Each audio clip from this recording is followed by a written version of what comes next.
গোলগাপ্পা, পানিপুরি বা ফুচকা, আপনারা যে যেই নাম বলে থাকুন না কেন, আমাদের কেন ভালো লাগে এই খাবারটা খেতে? তাই প্রায় বেশিরভাগ মানুষেরই ভালো লাগে, কিন্তু কেন? কারণ সেই ফুচকার মধ্যে মধ্যে ঝাল ঝাল আলু এবং টক টক ফুচকার জল, তো সব মিশ্রিত ভাবটা বেশ ভালোই লাগে, টক টক মিষ্টি ঝাল নিয়ে।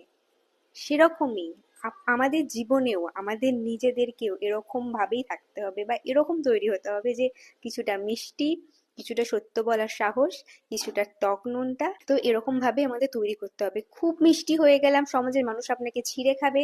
খুব একদম অতীব তীব্র হয়ে গেলাম, তখন সেটাতে সমস্যা, তখন আপনি নিজেকে নিজে কন্ট্রোল করতে পারবেন না। তাই মিশ্রিত ভাব রাখুন।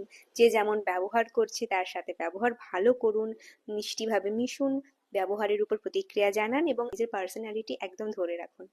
শ্রী রাধে।